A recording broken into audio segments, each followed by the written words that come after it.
Yes, guys, how you doing? Welcome back to Football Inc. If you've joined us just from the Spurs talk show, appreciate you hanging around. And we got a lot more Tottenham to talk about alongside some absolutely crazy stories from Newcastle. We didn't do a show yesterday. Johnny was flying home. We couldn't squeeze one in the morning, but a massive news dropped from Newcastle regarding Alex Isak and his refusal to play for the club ever again. We've got to talk about that. We've got to talk about Dovyk. What a player he might turn up to be in the Premier League if he goes to Everton. And Everton, Johnny, quietly putting together a really interesting transfer window. Loads more stories, guys, to get into. Before we get started, please do smash the like button. Hit the subscribe if you haven't already. This channel is a little acorn, but it's growing fast, and an oak tree it shall become with your support. So please do smash the like, hit the subscribe, drop the comments, and also give this notification bell a little squeeze because we can go live at any particular point in time during the day. We do try to go 7 days a week for an hour and 15 or so. Last thing I say before I ask Johnny how he is, guys, if you are interested in the podcast format, where this thing is watchable on Spotify, but listenable to on Apple Pods and Amazon, all that stuff, the links are in the description. Please do follow us over there and give us a 5-star rating if you would be so kind. It really does help. Johnny, how are you, my man? How you doing, buddy? You okay? Listen, I'm glad to be back. I was getting a bit twitchy, too many days, because we've been ever reliable every day, 1 hour without fail. We've delivered a Football Inc. stream, and I had to give it up on the Thursday as it was my son's wedding. It was memorable. It was emotional. For those of you who don't know, my son got married on overlooking Loch Lomond. Absolutely beautiful. The sun shone for about 2 hours and then receded, but it was time enough for the wedding. I had a bit too much to drink. I danced way too much. Forgot who I was, forgot how old I was. And yesterday was recovery. I always called for stretcher bearers to take me through passport security. Johnny, I was saying to the guys on football on Spurs Talk Show just then, I was like, I reached out to Johnny to find out how he was doing. And he said, oh, I was like, Johnny, I remember when I first met you outside White Hart Lane at some point last season, for the first time shaking hands with you in person, I offered you a bottle of Magnum, that kind of that tonic wine. And you're like, no, I don't really drink. And then bit by bit, over the course of 4 or 5 months, I managed to convince you to have one beer with me when we watched James Allblack, or whatever his name is, the singer. And then nowadays, like, we start Spurs 5, you've got like a giant fish bowl of red wine. Every time I speak to you, you're hanging out of your ass, Honestly, quietly turns you into an alcoholic, Johnny. Yeah, my missus said to me, "You all right until you met Sean? What happened?" No, listen, I wouldn't have it any other way, guys. Wouldn't have it any other way. Loving this stream, loving the support. Guys, I cannot believe how many followers we've had in such a short space of time. And we couldn't do it without you guys. And obviously today it will be more predominantly about Spurs, due to the fact that, PSG, we played PSG today in the final and all the news that's coming out there. But we are all football. If you're here for the first time and you're not from Spurs, please let us know where you're from. Hit the subscribe button and let us know where you're from and what team you support. Where should we start, Sean? I'd like to start right here, to be entirely honest, mate. Lucky Singh's put this one out. AC Milan advancing on Rasmus Højlund deal with Manchester United. Wowzers. Talks ongoing, player for project. It's not obviously he's a player for the project because he's not ready to do anything in the short term, is he? Højlund now open. AC Milan, look, let's be honest here, right? This serves both clubs perfectly, right? They can't get rid of him, right? He's not leaving. No one's going to buy a player that costs 77 million euros, and Man United are having to pay a hefty wage. AC Milan don't have the money to go and buy him or buy anyone really for that matter. So £6 million loan fee and some wages with an option, noticing an option. So this could easily be very good for both parties, because if he does by any chance smash it, and there's a good chance that he could do well. He was at Atalanta and did very well. It's how Man United bought him in the first place. If he starts to perform, his value will start to increase again. I mean, I don't think it's ever going to get to 77 million euros again, ever.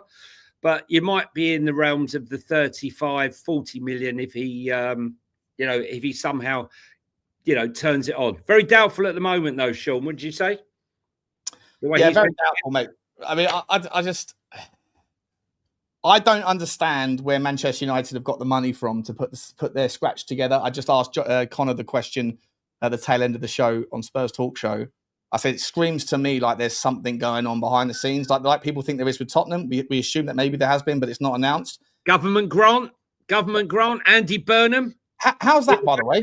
How is there a government grant for their stadium then when Tottenham didn't get any government grants? Like, what are we doing? Like, how is it one rule for the people with like holes in their roofs? And of all the people to go and get asked for support for building property, the UK government, they need to build a fucking house every 2 minutes just to keep up with the demand. And yet we're handing over money to Moneybags United when the Glazers have taken about £1 billion out in dividends over the last. Burnham, mate. Andy Burnham. Here, Johnny? What are we doing? Andy Burnham's got the ear, mate. Andy Burnham's got the ear. So listen, we shall see. Look, United have done very good business. Let's not make any bones about it.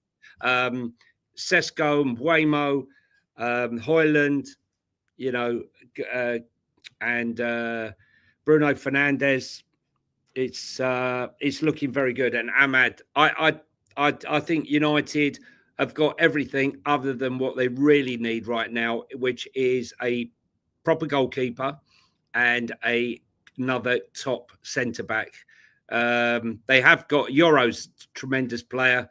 Alexander Martinez is injured too often, but they have the makings of a very good squad there, and good luck to them. The season out of Europe is good for them right now. Yeah, 100%. I think it's the best thing that could happen for them.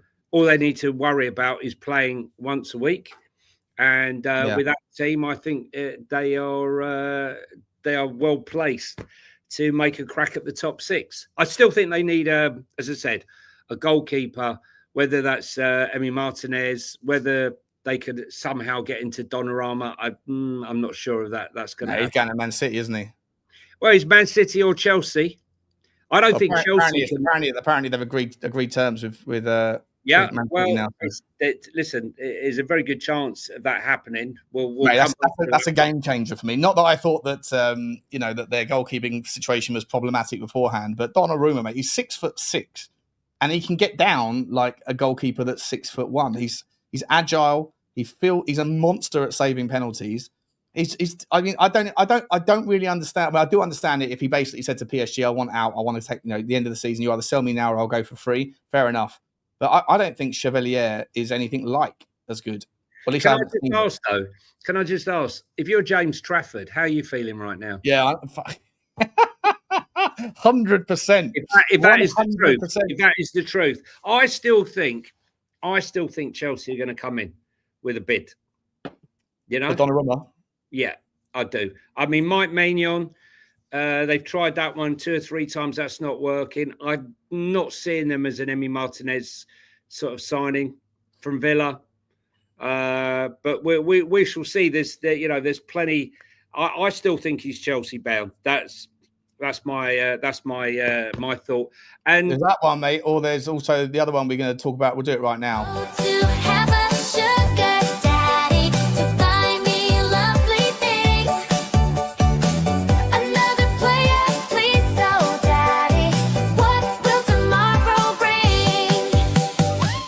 Yeah, eBay FC. Is it going to bring your boy, the player that you love to see Tottenham bright? Are they going to bring in Piero Hincapié? Honestly, mate, I'd be absolutely devastated if they bring him in. I mean, this is the sort of player that Spurs should be going after.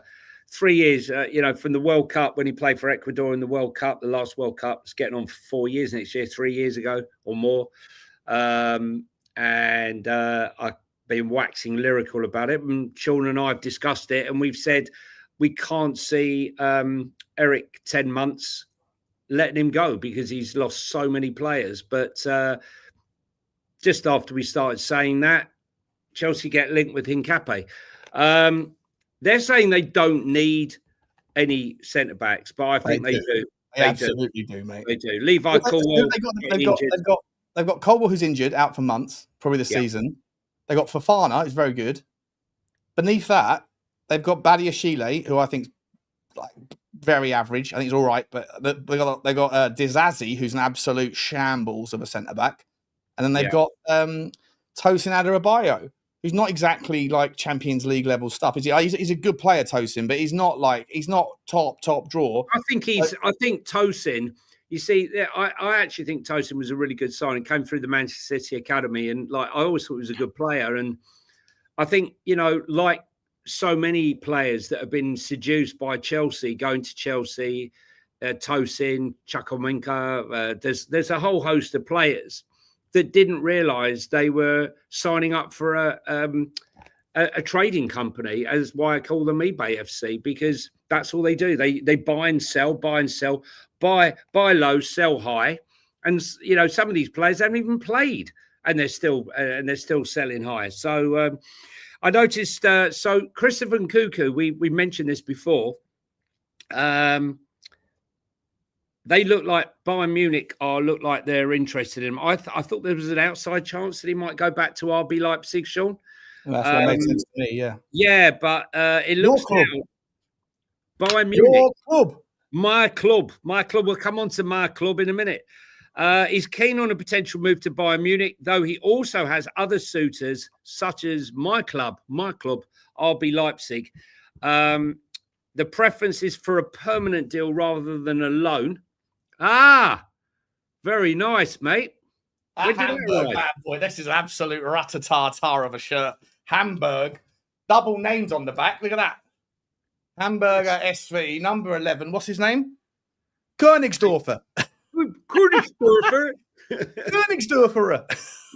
Mate, what are you going to go down to Tesco's in that? 100%. Stopping you, mate. Keep stopping you. None of mine have arrived, guys, right? Not only have I got crap teams in my drawer of the teams I've got to follow in the leagues this season, none of the kits have arrived yet, but they should be on their way. Listen, where are we with the double entendre of Xavi Simons and Alexander Garnacho? I mean, are they just in the bag? They're in the bag. Spurs fans always bitch and moan about why deals take so long. Why haven't they been done? Shouldn't people have the same sort of thought process behind these two signings? Why are they taking so long? Simmons and Garnacho? So Manchester City, apparently, according to the team, I'm looking at it now, they plot a stunning, quote, stunning hijack, unquote, of Chelsea signing. Could you see Xavi Simons going to Manchester City? But for all intents and purposes, to answer your question, it looks like, there's another tweet here.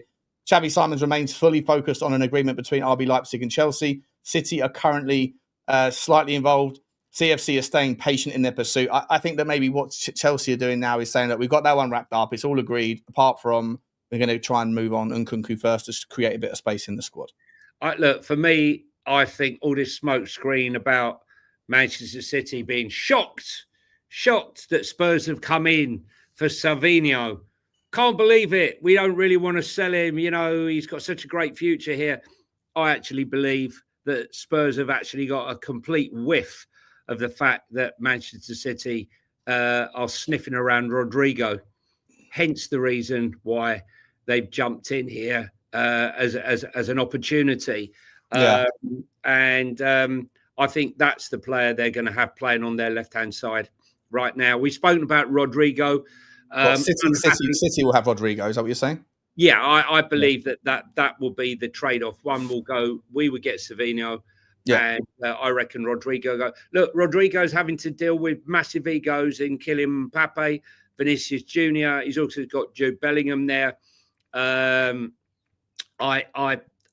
just think that this is convenient for Manchester City. It's convenient for Spurs. It suits both clubs. Manchester City get player cash towards the Rodrigo deal. Now, the only spanner in the works, as far as I can see, is the fluctuating price that's being charged by Real Madrid. We saw at the beginning when we first started doing this show a couple of months ago, just over 2 months ago, Sean, they wanted 100 million euros for Rodrigo.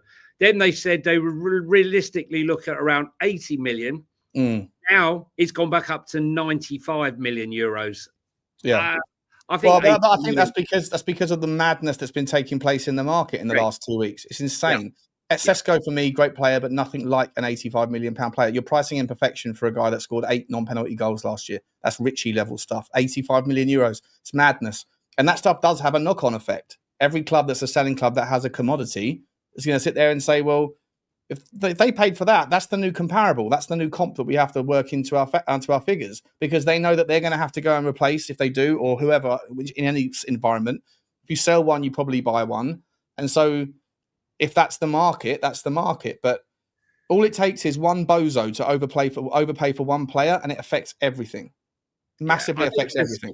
Listen, 70 million, 75 million, I think is good value. And I think it's a good deal for Rodrigo. I think it's a good deal for Real Madrid. I think the whole dominoes effects suits all clubs, right? Yeah. Spurs getting their man, Man City getting their man, and Real Madrid getting their cash. Would that trigger, do you think, Real Madrid nipping in and suddenly surprising a player that's currently very comfortable where he is, and suddenly he's going to be... oh, hang on a minute. Real Madrid come in for me. Do you think? I don't know. It's hard to know really who could be moving on. Let's talk about. Go on. I was just going to say. Let's talk about the team that we've spoken about right at the very beginning. How committed will be the promoted teams to securing their place in the Premier League this season? And I think we've seen that Leeds United, Sunderland and Burnley have shocked everyone with the amount of money and the amount of signings they've made. I think Burnley have made 13 signings, some very astute signings. Sunderland have spent over £120 million and still looking. Leeds United are going flat out. So we said, are Brentford now, having lost Mbeumo, having lost their manager and a lot of the coaching staff, having lost... their captain, will they be susceptible to getting relegated this season? They've now been linked with the one player that we spoke about. I think Spurs were linked with him, which is Arnold Calimundo. Yeah.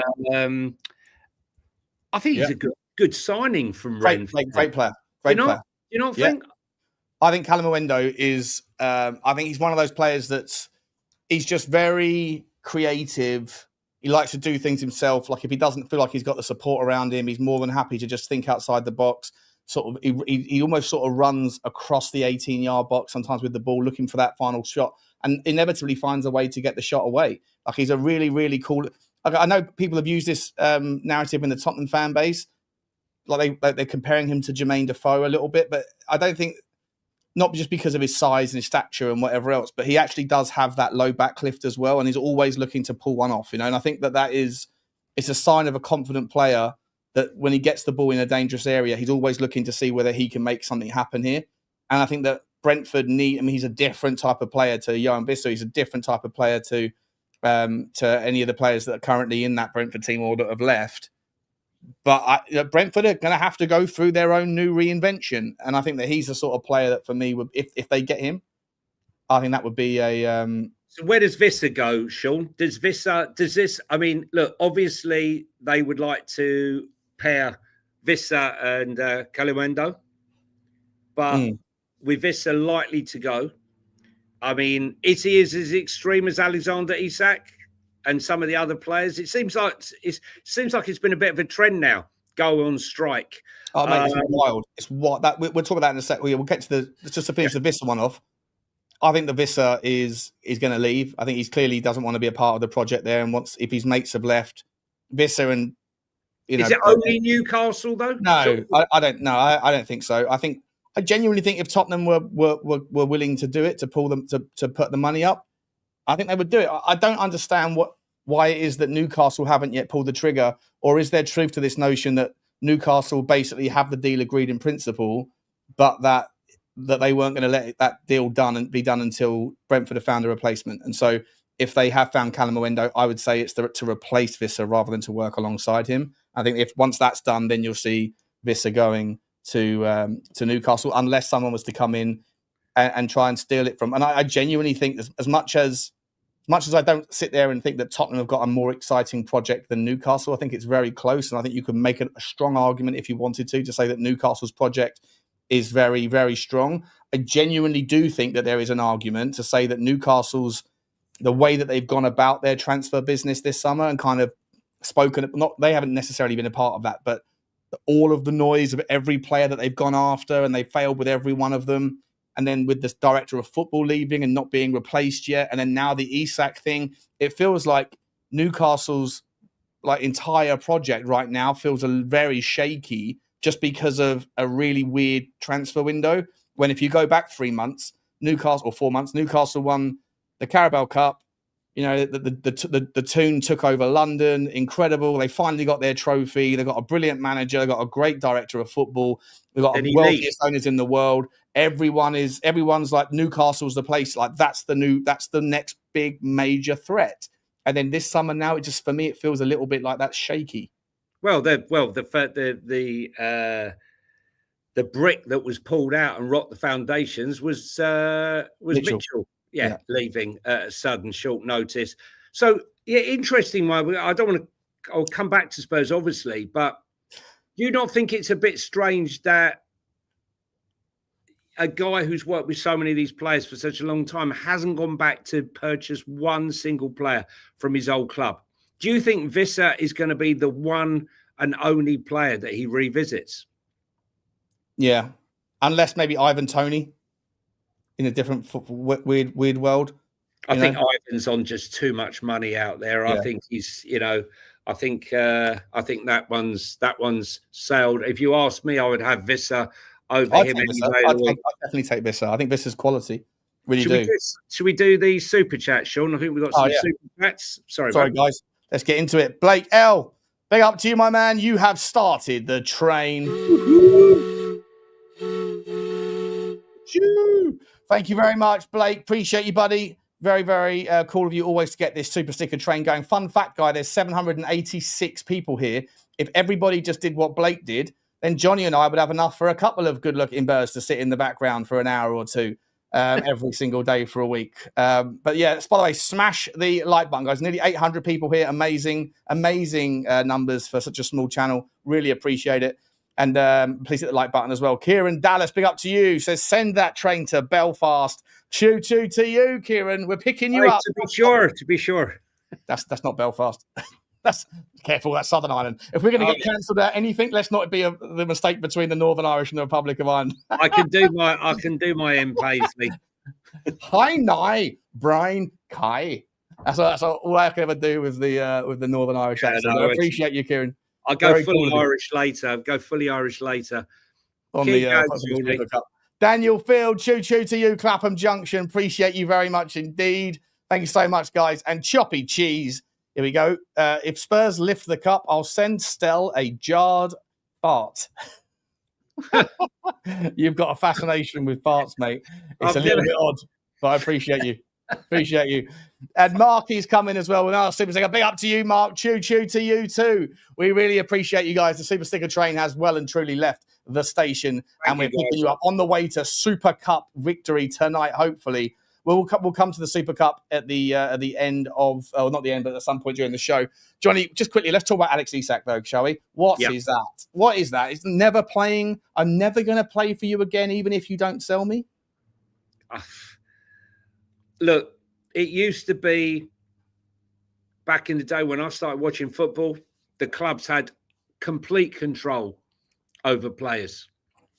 And, as time went on, they used to talk, the press, that players have too much control, they have too much power. Now it's just gone mad. The fact that he can sit there. And let's be honest, right? Are Liverpool sitting in the background going, lovely, keep it up, son? Or are they going to leave him on the doorstep and close the door on his face? Have they wound him up to the point now where he's totally unsettled? Newcastle are going to ask for a price which is totally unrealistic. And I think that price is totally unrealistic. He's a very good striker. Absolutely no question about it. But they're going to put some unrealistic price on. What price do you think? Well, I think they're going to say 150 million pound, and I don't think he's worth 150 million pound. I just don't think any player worth 125. No, but I don't think he's worth 150. Right. And therefore, do they leave him on the doorstep with his tail between his legs? I mean, how do you look? We saw when he went back to training, we saw what happened. We saw kids and fat old men with ill-fitting football shirts booting his car. We've seen them burning the shirt. Yeah. This is a guy who just a few weeks ago they had a tifo on of him, where he was idolized. Yeah. Kevin Keegan like status, like they love this guy. Yeah. And he's self-destructed. He's broken their hearts. And Newcastle United are a fan base that, like, I'd make the claim, like, unrivaled. It's a one club city. Right? And it's a very cool city. And this guy has just done the dirty on them, and he deserves everything he gets. One thing I would say, that's why I say that. I'm not invoking anything like violent towards him. I don't agree with the card, like any of that stuff. But I just mean, like, in case, like, the chastising of him, I think he's brought that upon himself. It's not like Newcastle United are kind of like a bad team, by the way. It's not like Newcastle United are a team that aren't capable of doing things. He's someone that clearly doesn't give a flying F about the consequences or loyalty or gratitude or respect. And I'll tell you what, mate, like, if you're gonna run that sort of roll those dice, run that risk, is there any chance at all that Newcastle United's owners, who to them, what's 120? I know 120 means a lot of money. 150 means a lot of money to the Newcastle United Football Club, because, you know, at the moment they're kind of a little bit cop blocked with PSR and things, and have been for a couple of years. But can you imagine? Is it Bin Salman, whatever his name is, right? Like the Sheikh of PIF, like the Sheikh of Saudi, going, who's this guy? What? He said what? Let him rot. Let him rot. Well, this is what I'm saying. The money. You know? Do you make him rot and not pay him because he's not fulfilled the part of his contract? He's refusing to play. Therefore, you've broken your contract. Therefore, we will refuse to pay you. Or do you just sell him and move on? Just sell him and move on. I think you're setting a bad precedent either way. Well, can you imagine that first game when he comes out? If he come out for Eddie Howe to play in that first game, how can he? How can he? It's impossible. I don't think he can. But if you secede that and you go, you know what? Okay, fine, let him go. It sets a really, really bad precedent that every player can just do something similar to force a move. I'll tell you what, mate. I was on the stream I was just on. I didn't know about this, but Connor mentioned it to me, and I brought it up. I didn't actually bring it up I did, but we didn't go through it. I just want to show you this, right? Have you heard of Article 17? Madness, right? So Article 17 of the FIFA regulations on the status and transfer of players deals with the consequences of terminating a professional football club's player without just cause. The article outlines both financial and sporting sanctions for such actions, primarily impacting the player and their new club. So basically what it's saying is, right, that a player, in a nutshell, once they've gone through a protected period, which is about 2 to 3 years from the start of the player's contract, a player can then, if they want to, say, I'm not playing for you anymore. I want to terminate the contract. This guy, apparently this guy Diarra did it, ex-Portsmouth, an ex-Real Madrid player. He started it, and it hasn't been used ever since. It's like the Bosman. It's like the first Bosman that guy started, which had a snowball effect. But this guy, when he got it, Diarra got it, it never started a snowball because no one else was brave enough to implement the clause. But the clause essentially says that if Newcastle United paid £60 million for Isak, and he's halfway through his contract, then the net book value is £30 million. And so all that Isak would have to do is tear up the contract, if they did this, walk away from the club and pay Newcastle the net book value left on his contract as a compensation, so £30 million. So in a hypothetical... Liverpool could pay. He could do that. Liverpool could pay him a £30 million signing fee to cover the cost of the £30 million he's had to pay, then sign the guy basically on a free transfer. I've never heard of it before. And Connor said it hasn't been used before.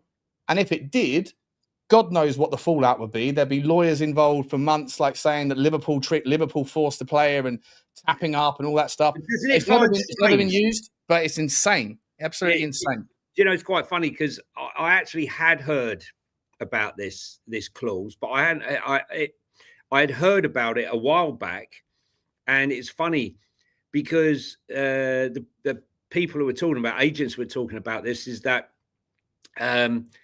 it didn't have the effect and the news coverage that the Bosman got, because the Bosman was all over the news, how it's a game changer for football. But why wasn't this a game changer for contracts? You know, what would that mean, for example, all the 8 year contracts that Chelsea signed players on, you know, on low wages, buy themselves out? It could mean anything. I just want to ask you one quick question, actually. Arsenal really liked Isak. There's been no doubt about it. They've been, you know, it's been well mentioned. Do you think that they just thought that it was never, ever going to happen? He was never going to leave. And that's why they were interested in Gyökeres and Sesko. And had it been intimated that he 100% wanted to leave, that they could have gone for Isak, because they probably would have coughed up 120, 130 million for him. Who? United? Arsenal. Oh, Arsenal, sorry. Yeah, I think Arsenal would have 100% paid the £120 million for Isak if they knew he was available. 100% they would have done. Yeah, I think that Gyökeres will probably be very good. I personally think that Arsenal have peaked a little bit. I just can't. I think that I don't think that if you failed 4 times, I don't think that the 5th time you're gonna get it over the line. And I think Arteta knows. Jesus, the weather's just changed incredibly quickly here. There's thunder and lightning in the background. Wow. I think that that Arteta knows that if he doesn't win anything this year, if he comes second again, are Arsenal fans going to be tolerant and patient for a 6th attempt, phase 24, whatever it is? So I don't know, but I think that. So I'm getting off the point. I think Arsenal would have bought him. I think he would have been the difference. But Newcastle, I think Newcastle United are caught between a rock and a hard place here, Johnny. Again, it comes back to me. It all comes back to their approach to the transfer window. And I know that Tottenham fans get super fed up and frustrated with our club sort of never showing ambition, reach for the stars, land in the sky. But what happens if you miss the sky and you land back to earth with absolutely nothing and you've wasted your entire... I mean, look, they have just got Malik Thiaw done, which I think is a cracking player, 100%. Really good centre-back. And they have got Anthony Elanga, and I've got question marks around how it is that he's going to fit into the typical way that Newcastle play, at home at least. But he could be a good player as well. But they missed out on so many players that they wanted. If I'm James Trafford, like you said earlier, I probably would have rather have gone to Newcastle now than go to City to play second fiddle to Donnarumma, right? So his career is now going to be on standstill. But Newcastle United have kind of created this mess by...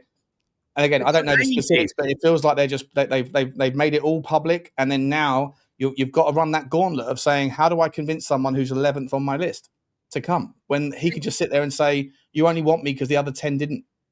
Well, that's the other problem, and you know that Trafford deal just rumbled on for ages and ages and ages, absolutely ridiculous. Aston Villa player. Now we need to go to that expensive place where all the money is, Sean. Okie dokie. Strap yourselves in. We're on liftoff. We're off to Saudi Arabia for the next part of the show. Yuri Tielemans. He can leave Aston Villa. Never thought I'd heard that one so quick. For the right price this summer. And he's attracting strong interest from Al Ittihad out in Saudi.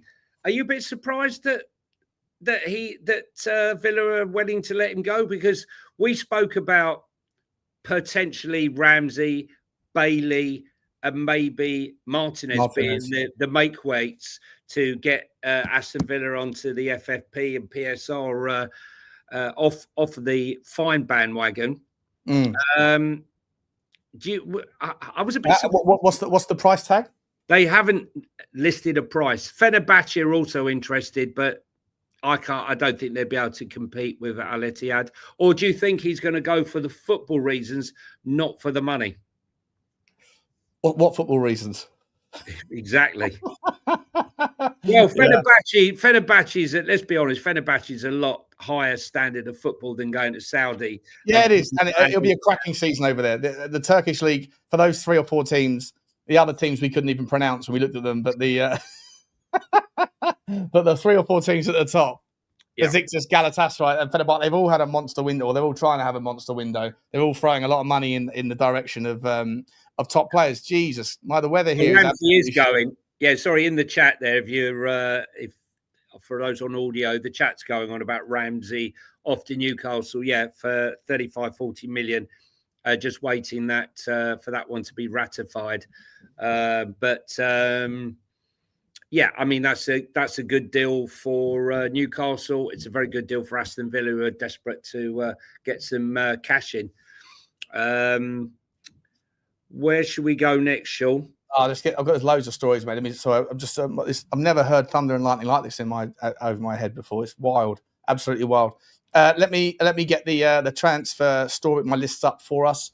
So we can start, my man, with Everton. Let's go to Everton, right? Dovyk, the Ukrainian player out of, where is he at? Is it Roma? Yeah, he's at Roma. My club, Roma. Yeah. Who've just signed Evan Ferguson. They're about to lose potentially, according to Footy Insider, €43 million bid coming from Everton. Everton, mate. Dovyk, Tierno Barry, far better, far more exciting front two. Grealish tucked in behind with the point to prove. With Grealish on the left, right? If they go and bring in, they're still looking at Malik Fofana. They're still looking at Dibbling. Like, this is a really interesting little system. I think that Dovyk and Tierno Barry is more of a frightening front two for me than Tottenham with Solanke and Richarlison. Ain't difficult, is it? We're throwing more blanks than the bloody territorials up front for Spurs. I mean, come on. Listen. Look, we a lot of people thought Everton. Look, we know that David Moyes is a fantastic manager, brilliant at shutting up shop and grinding out these results. But they've doing some very good business here, Everton. We thought they might be a bit cash strapped, but we're hearing none of it. They are certainly going for it. Some really Friedkin group, mate. They are Friedkin awesome. Them lot. Yeah. Very, very, very impressive. They want to put Everton back. I can easily see Everton being top half of the table this season. And they signed. Don't forget, they signed that Adam Asnu from Munich. They've signed Keenan Dewsbury Hall from Chelsea. Like 30 million or something, 25 million. And they signed Carlos Alcaraz from Fluminense. They're putting together a really interesting little squad, mate. I always think that Everton's the worst team to watch. No disrespect, Mashi and Joe. I know you're an Evertonian, but I've always thought generally that Everton is like a bit of a boring team to watch. But this season, they might just put some. If they can go and get a right winger like a Dibbling. And then they have Jack Grealish on the left, Dibbling on the right, Carlos Alcaraz, Dewsbury Hall, and then Tierno Barry or Dovyk up top. They're a threat, mate. They're a threat. And they managed to keep hold of their big boy, the left side is centre back, who Tottenham were looking at for a long time, whose name escapes me right now. Can't think of his name. They're doing bits. They're doing bits. Listen, I think they've got a very strong squad. Look, everyone will say Moyes ball is boring ball. But I think it's a real misconception. Most of the clubs he's been at are being clubs that are struggling, unfortunately. So it is what it is, basically. Grealish ain't doing anything at Everton, says Spurs King. I think he'll be a decent. I don't know if he'll play every game, but I think if he gets motivated, I think he'll do better than people think. Let's talk about Arsenal. Let's talk about Arsenal. There's not much to talk about them today, but Arsenal are reported still be in the race for Eberechi Eze, having supposedly agreed financial terms. We had it on this show when everyone was saying it's a done deal. He's going to Arsenal. There is no question. If there was a choice between Arsenal and Spurs, there's only one place he's going. He left there when he was 13. He's got unfinished business, bloody, bloody, blah. Well, here we are, six weeks later. Yeah. And he still hasn't signed for Arsenal, and Spurs are in for him. And how in are we, do you think? Are we in? I think we're serious. I think, look, let's not make any bones about it. I think without the Maddison injury, we would be faffing about, waiting for, like we said, that James Maddison will no way last till Christmas before he's injured again. And then we'll be sitting there saying, here we are. Spurs have been lucky in the sense that James Maddison broke down before he'd even started, therefore accentuating the fact that we need a signing as soon as possible. And if Daniel Levy's reading the room, there's only one signing that can unite the fan base, and that's Eberechi Eze. Right? That's it. That is it. That is the whole cake. And if he wants to whack a cherry on the top, Savino's the one to whack the cherry on the top. Yeah. Quieten the protest that's planned for the Burnley home game. What do you make of those protests, Johnny? What's your take on it? It's way too early, man. I mean, like, I'm not interested in judging anything until the window closes. Who knows what's going to happen? Who knows what business, any club is going to do? I mean, if you ask a lot of clubs right now, if you ask Liverpool fans, you'd think, oh, well, they're over the moon right now with their signings. Well, actually, they're not, because they can clearly see, as we've spoken about, I don't want to keep repeating myself, but Liverpool do not have a good enough centre-back situation. Oh, well, they've got two coming in, though, haven't they? They've got two coming in now. They've got two coming in. The really good player, that Leone from Parma. From Parma. Really good kid. Yeah. They were going to buy him and loan him back. Now they're just going to bring him in. And obviously, they want to do Mark Gahey. So every club has its needs. Every club has a necessity. Spurs, if we go out and we do not start the season with a proper 10 in an Eberechi Eze, Spurs are going absolutely nowhere. It's hard enough as it is with what we've got. If he starts at Spurs, if he comes to Spurs, he's number one. He's going to be their top player, I believe, in the forward line. If he goes to Arsenal, he's going to become an important player, but he's going to become an important rotational player, I believe, for them. So I think for his career, he's better off at Spurs, personally. Obviously, I'd say that because I'm a Spurs fan, but I believe that to be the case. Yeah, I agree. I think he's one of those things where, the second that he signed, if he was to sign for Tottenham, there'd be a song ready to go for him. He'd be a cult hero. He'd be the instant fans' favourite and instant 90-minute-a-week player pending fitness. There's no doubt about it to me that he would be our best player and our most adored player. At Arsenal, I think he just becomes another one of their, he's like in a top 4 or 5 sort of favourite players thing. He's not going to get the same attention. And I don't know if that sort of stuff drives him or if it's a motivator. He seems to be powered by his faith more than anything else. But he's a good Christian. He's a good Christian. Lives it pure. Great ambassador for New Balance. And the type of guy that you would want, on your brand. It's as simple as that. But as far as Savino's concerned, really good player. I see a lot of people sort of picking holes in him. He's a 21-year-old. His job is to create, not to score. I'm sure you add that to your game as time goes on. Go and watch Brian Mbuemo's performances at 21 years of age. Raw. Everyone thinks he's got no output, mate, but he's the guy that generated the output for so many others, right? So Correct. Not necessarily from assists, but from the guy before the guy, the pass before the pass that led to the goal. Open the players, open them up. For me, if you get Savio and Eze, the only question mark I have is whether and I think there's a lot being spoken about this. Now, beggars can't be choosers, and it's not a problem that I have to the point where I would even remotely be saying it's not for me. But I think that there is a valid idea that maybe, if you're going to have Kudus, Eze, and Savio, I think that there's not really a master passer amongst them. I think Eze is obviously the better of the three, but his first thought is generally to turn and run with it as well, at least when he plays off the left. So that you'd either have to kind of bring that into coaching. So otherwise, you're just going to have a lot of people it'd be terrifying.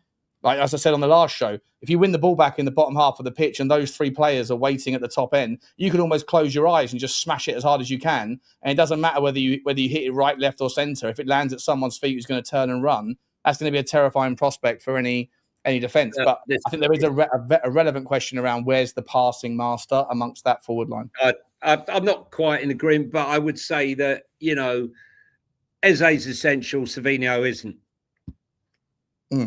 Yeah, I mean, if you had to have one. I'll tell you one club that's definitely in trouble, though, in my opinion, Fulham. Yeah. What are they doing? They're trading Walton, Rodrigo Muniz, who's been linked to just about everyone now. He's been linked to Atalanta, who are still trying to sell Lookman. Inter Milan keep coming back with the offers, not meeting the target. Then we got the links that Arsenal might nip in.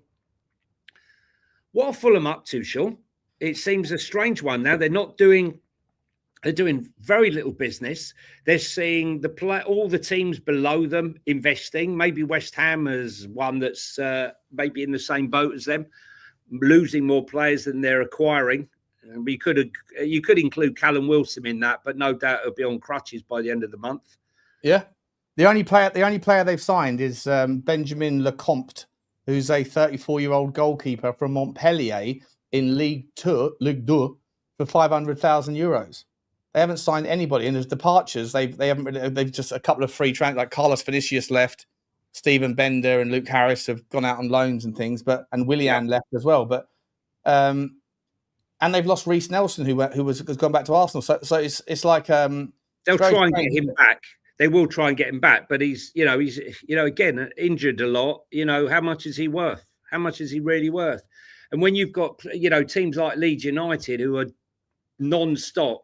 In fact, today Leeds have been linked with Bilal El Khanous for 25 million. Probably a good move for him, would that not be? Well, Leeds, El Khanous. Yeah. I still think Leeds are going to want to get. I think they're still going to try and take back Solomon. And I don't understand why Solomon wouldn't want to do it. Like he was. He will be doing it. It might be all priced in. They absolutely loved him, and he's perfect for what they need. And we spoke the other day about, I think it was with you. Maybe it was with Sava. I said they should maybe see if they can get a Richarlison, because I think Richarlison would be sensational at Leeds. I think he'd be the hero if he could stay fit. I think he might even be able to keep them up. And it turns out the Leeds have gone and signed Dominic Calvert-Lewin. So thank God Dominic Calvert-Lewin to Tottenham isn't on. So I haven't got to say Leeds out.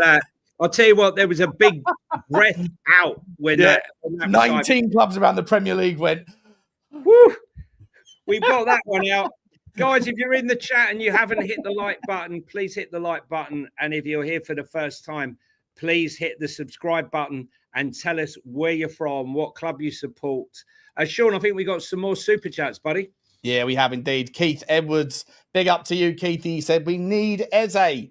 Final decision this week. We need it done on Thursday at the latest.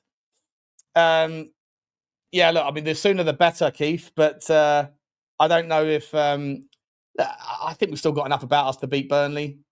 Man City's a different kettle of fish. I think if we could have him in before then, him and Savio, it'd be interesting. Maybe Tottenham, maybe Man City won't sell us Savio before that game. I don't know. But if you could get both of those deals done, even if it takes, obviously we're all crying out for something to happen soon, but it's too late now for the Super Cup. And I think we should have enough to beat Burnley anyway. So as long as it's done, as long as something's done within 10 days. But appreciate the super chat, my man. Appreciate the super chat. Johnny Romano is going off again. His phone never stops. Benji, big up to you, mate. Good afternoon, fellas. So the question needs to be asked: is there any version of the story where Spurs come out on top tonight? Of course there is. Hot doc, by the way. Of course it is. I've been doing a lot of this manifesting recently. I've been manifesting Eberechi Eze all through the times in the period. Asking the universe, are you? Yeah, I'm manifesting. And tonight, stars in your eyes. I am Matthew. I am going to manifest a Spurs victory somehow, somewhere. Listen, they haven't played for a long while.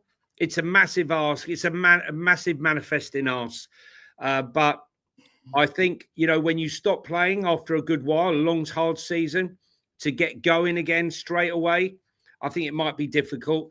The only thing is I feel a lot more confident had we have some more players up front. But listen, football's a funny old game. And we have our new captain, Cuti Romero, who I've championed all the way through. This should be the Spurs captain. And if anyone can lead us somehow to a victory, it's him. No Donnarumma tonight. Mr. Chevalier making his debut in goal. Might be a little bit nervous. And we saw with Chelsea, you know, at the end of the season, although their press is good, they are beatable. I don't think Zabani's going to be there tonight. So the AJ McKinwas will probably be leading from the back. Listen, everything's possible, Sean. Anything is possible. Yeah, mate. On the end of the Spurs 5 the other day, everyone was predicting 4-0, 5-0, 6-0. I was like, what are we doing here? And then they're like, I said, what are you saying? I said, I think it will be like 1-1 after 90 minutes. And then whatever happens in pens, right? But like, I'm not. I just can't. I could never, ever sort of like sit there and predict that Tottenham are going to get spanked. Jesus Christ! Wrong word came out there. I just, for me, I just. Jesus Christ! I just, it's not the way I think. You know, I like to have like a little bit of a positive vibes. You know, going into it. If you think you're going to get smashed, then I don't know. To me, it's just exhausting negativity at times. And they describe it as reality. It's their reality. It's not my reality. It might turn out to be the reality, but I like to go into things like you, mate, manifesting good outcomes. Otherwise, what's the point? You know, what is the point? But big up to you, Big Benji. And Daniel Husson from Deepest Darkest Peru. Big up to you, my man. Choo choo. He says, morning, gents. Hope all is well. All is well with me. Johnny, how are you doing, mate? Are you back on the, on the right side of the hangover? I'm fine. Yeah, I'm fine. My sister's over from Singapore. She just arrived earlier than envisaged. So as soon as this stream is finished, I will be nipping in to say hi to them all. Listen, I don't know why I feel like something could happen tonight. I really do. If someone's going on about my T-shirt, there you go. What about it? What is that? It's just a couple like the as above, so below thing. It's one of them things. I don't know. Johnny, I want to ask you this. I asked the other guys on the last show this as well. Like, how important is the Super Cup? It doesn't offer any access to a tournament. It doesn't offer you World Club Cup status. It doesn't offer you much money. It's just a shiny thing. Would you sacrifice it if it meant you were to get 9 from 9 in the first 3 games of the Premier League?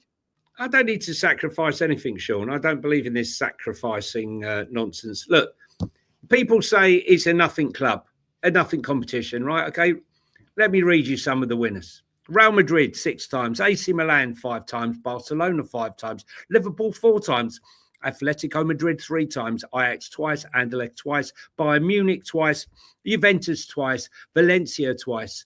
I don't see Arsenal on there. There's a lot of clubs I don't see on there, and I don't see anything wrong with being amongst those names that are on that trophy. I don't see them rejecting it. I don't see them poo-pooing it.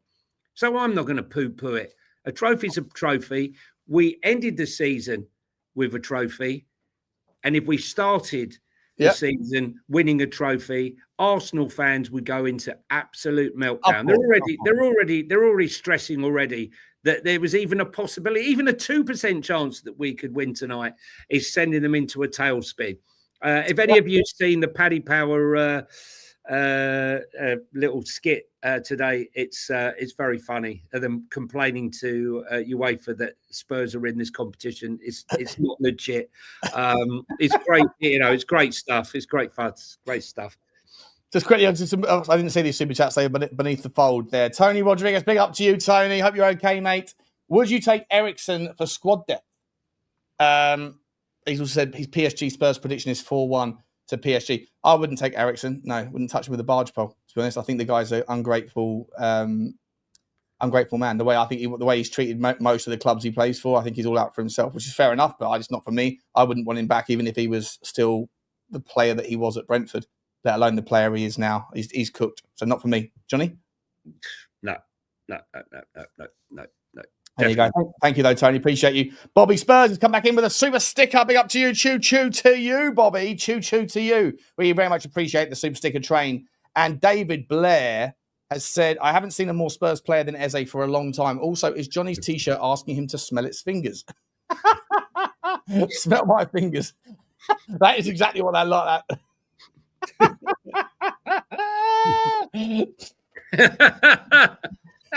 That's crap. That's terrible. Big up to you, David. Thank you very much, man. Thank you very much. Less said about that, the better. But thank you very much for the super chat. Johnny, I think we've just covered off. Let me just scroll down. We did cover off the story about Liverpool. Yeah, they have reached an agreement with Giovanni Leone. Well, they're believers. A lot of Man United fans in today are total believers in the Brighton boy bidding coming. I think. I mean, this is a top player. But again, where are United going to get the money from this one? Because this is not going to come in cheap, because they don't want to sell him, and they're going to have to pay big money. Well, they're also not only that, but there's a story here from CF Bayern. Right, we take these ones seriously. Manchester United are eyeing a late move for Dayot Upamecano, who was only 1 year left on his Bayern contract. Upamecano is I think he's an absolute. Everyone wanted him, didn't they? I think he's so strong. He's so good in the air. His positional sense is insane. If Manchester United get him, and let's say, I don't know, 40 million quid or 35 million because he's only got 1 year left on his contract, United are doing bits, and it kills me. Well, they've recruited. They were in the mud. Terrible recruitment. Wilcox has come in, and with the other two guys, escape me just right at the top of my head at the moment. It'll come back to me, but they are doing business properly at long last. They're going to put United back where, let's be honest, they should be. I want a competitive Premier League where everyone's up there, Man United, and every game, every week, is jeopardy. You don't know who's going to win and who's going to do what. Talking about double jeopardy and kidnap victims, James McAtee, is he brave enough to sign for Marinakis and get out of the club ever again? Or do you think he's signing for life? James McAtee? Yeah. Sorry, what was the story? Personal terms with Forest, hasn't he? With Forest, yeah, no, yeah, he'll be there for life. He'll never leave. You have to sign the contract in blood when you're dealing with Marinakis. It's a blood oath. You only leave when I tell you leave. Can you put a bit of carbon copy paper underneath where you've actually signed this one? 100%. Well, a bit of Del Boy on the contract signature stuff. Definitely. Massive story there. Sorry, just quickly. Fabrizio Romano's talked. I guess he's spoken on his podcast or something. He's talked about Savio to Tottenham. He said, this is a quote. I think it's possible. It's not easy because City would love to keep the player. They are not so happy with this approach with 20 days to go for an important player like Savio. But at the same time, Savio is quite open to this possibility to go to Tottenham. My understanding is that the coach, Thomas Frank, is really pushing to have Savio and to make him one of the stars of the squad. So, of course, Savio, from what I'm hearing, is really, really tempted by this opportunity. Let's see between clubs what happens, because 50 or 55 million euros will never be enough for Manchester City to give the green light to this deal. From what I'm hearing, it has to be at least 70 million euros for Man City to give consideration to this approach from Tottenham. So let's see what happens there. But I think Tottenham will really push on this one again in the next hours or days. That's a major story. That's not been put on Twitter. That's just come from Give Me Sport. But he must have said that on some podcast or something. No, listen, look, what I would say is I think the more likelihood is a lower fee, right? A lower fee with a sell-on. I think that's, at 21 years of age, Spurs could do like a £40 million with an X amount of sell-on, a sell-on clause, buyback clause to lower the fee, but give them enough money to go and buy the player they want.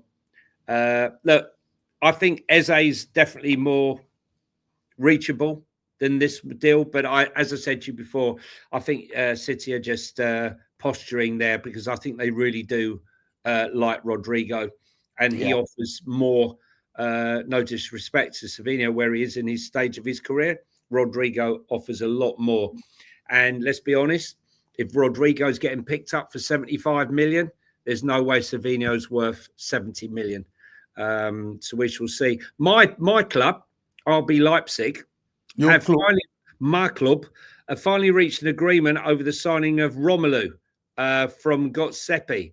Wow. The deal from Sesko replacement is joining for 20 million euro set fee. So you sell for 80 and you buy for 20. See, we know how to do business, Sean. No messing around with us. No messing. What else was there? When did he go to, so yeah, I've heard this Romelu. He plays in Turkey, but he's been on loan. Wait a minute. Now what's this?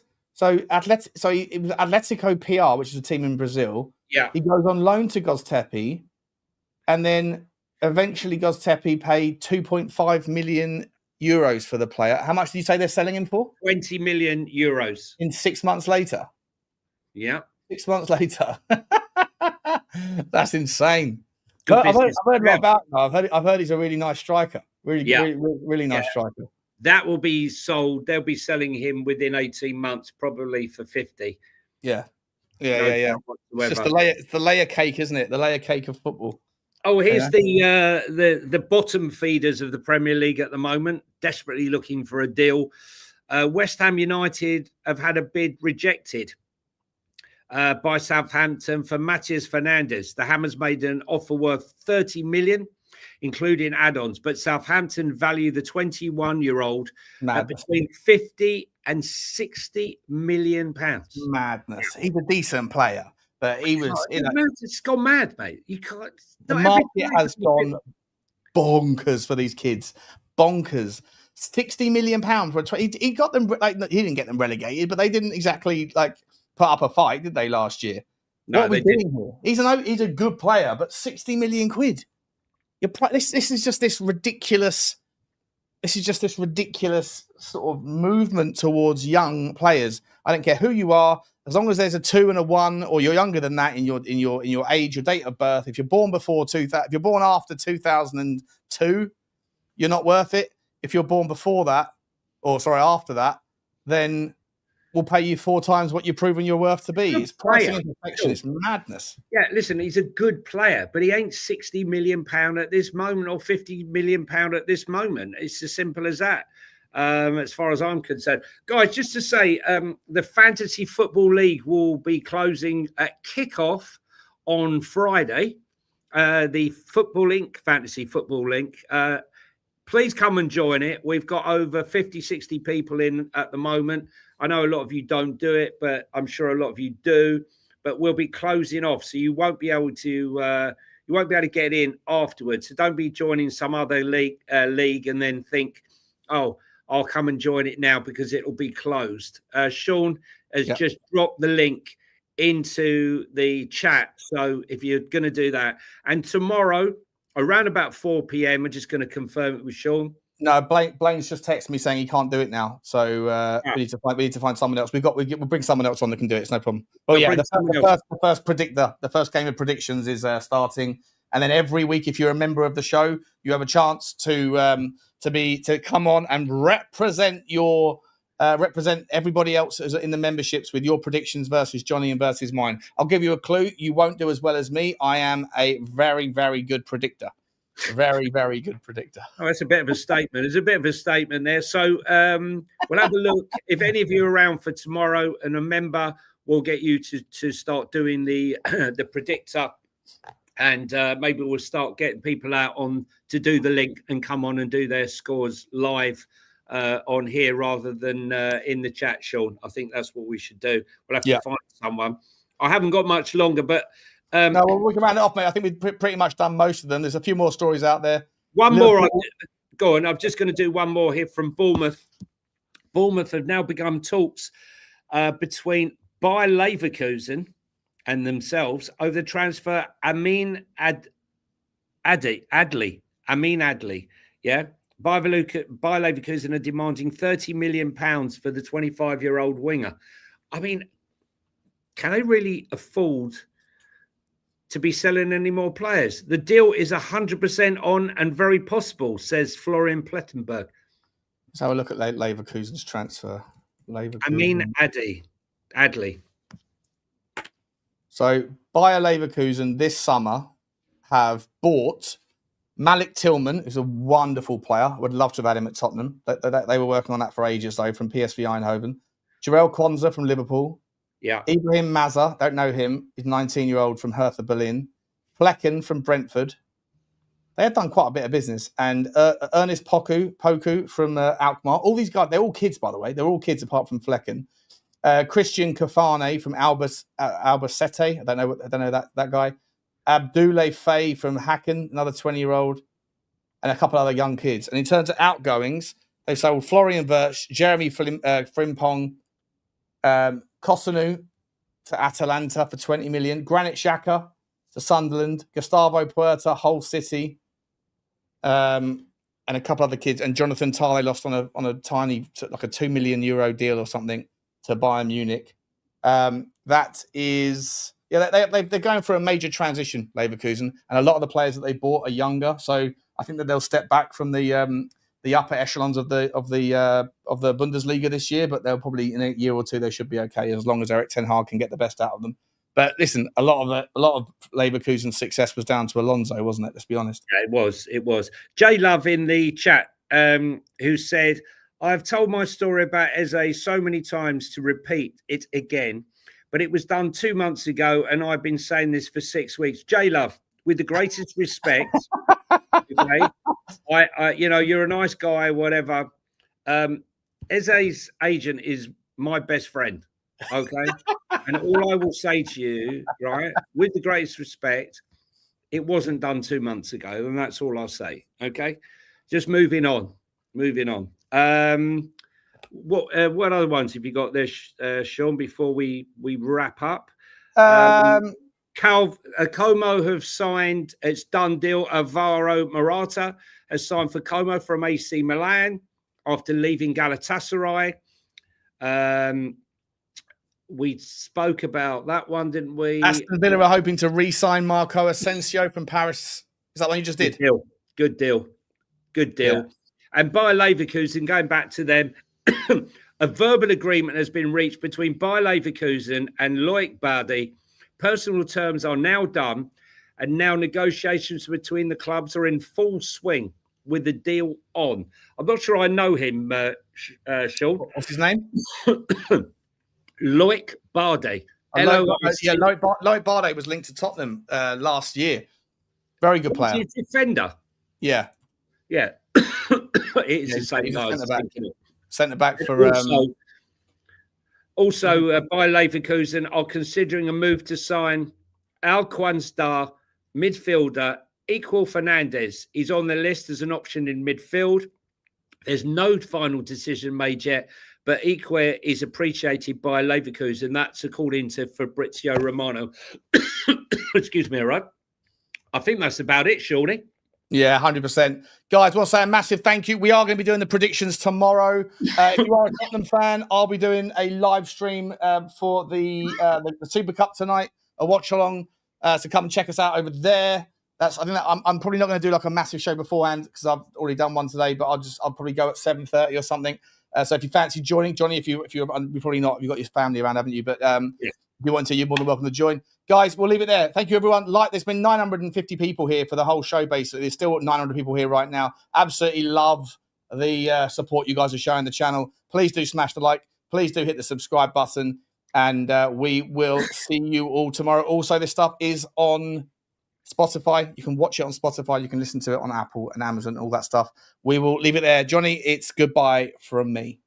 And Daniel Husen, from darkest Peru, Paddington Country. Thank you again for the last super sticker. We nearly missed you. Guys, hit the subscribe button. Hit the like button on your way out. It's good etiquette. And thanks very much for the support. It's goodbye from him. Bye. Come on, you Spurs. Come on.